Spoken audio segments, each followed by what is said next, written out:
this thing I wanted to bring up because Tony is playing a character from another time right now. Oh, yeah. Am I right? In Mrs. Maisel. And this, Mrs. Maisel, which is fantastic. But this is also the prime time when women were treated like that, and many of those issues are on the show.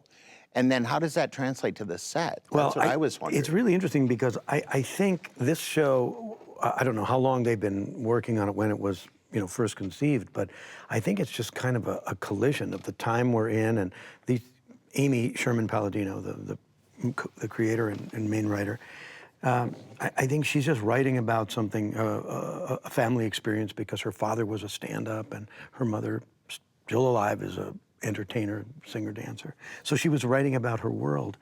And all of these issues of this young woman, kind of moving from a domestic setting out into the world, professional world, breaking into comedy. But it just so happens that once we were doing the pilot, then all of these news stories started to come out. So it wasn't as a result, but it was coincidental. It is kind of coincidental, I believe. Yeah. I'm not in the writer's room, of course, but I think it's just kind of a happy accident. Easter Island phase. I know that phase. I was wondering, is there any way I can get you to change your mind about taking back the apartment? Nope, no way. I paid for it. I overpaid for it. I know. It was mine to take back. My son knew this. I'm sure he did. So what's the point, Hooray? Why are you even bringing this up? I want to get the kids back together. Join the club. And the apartment is a big piece of that puzzle. I've already put it on the market. You can take it off the market. People are gonna love the layout, and it's so close to the park. I'll pay for half the apartment.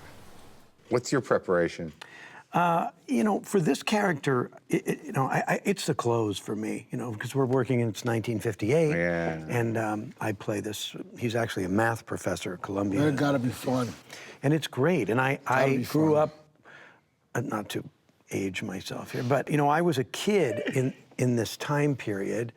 And so I have these images of my dad and my uncles and my parents' friends and the way that it's a totally different thing. The way Give you something to draw from. The way they dealt with their wives, the way they dealt with their children. Or didn't deal with it. Or didn't. And, I'm blessed that I have, I can carry that into the work. But man, the clothes and the the wingtips Costume, and the layers. I have it's kind of shirt, the tie, the sweater vest, the jacket, the coat, and Just for dinner.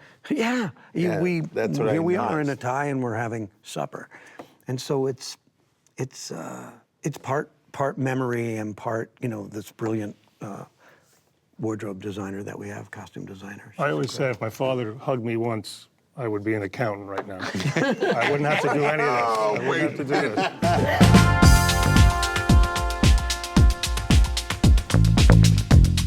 So many at this table have been on really iconic shows, played really iconic characters. I'm looking at several of you. What were the sort of unexpected pieces of moving on from those projects?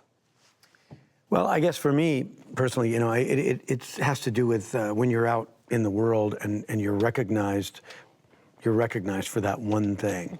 And even though you're proud of all of that work and all of that time that you put in, you really, you struggle to kind of unravel that image and try to construct a new one. And isn't it true, sorry to interrupt, that to ride that balance of embracing the thing that made you famous for the people out in the public, and also moving away from it for your own personal It is. growth. It was a bit of a tightrope walk there.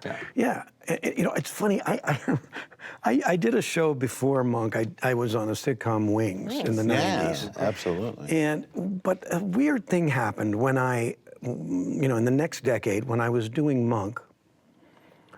This happened once. It happened 100 times. People would come up to me and they would say, I remember you from Wings. Like I was hiding, or like I was.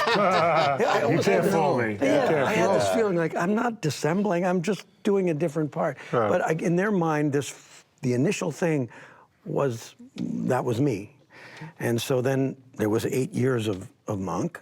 That kind of diminished the first role, and now I'm doing something else, and Monk is. Follows me like a, And how do you respond to people when they're like, Monk, Monk? Yeah, they say you're Monk, and I don't know. I usually just say I was Monk. I played Monk. Hi, I'm Tony Shalhoub. Hey, what up? I'm Tracy Morgan. Hi, I'm Ray Romano, and thanks for watching. Thanks for watching. Thanks for watching The Hollywood Reporter. You're watching Hollywood Reporter on YouTube. Okay, thanks.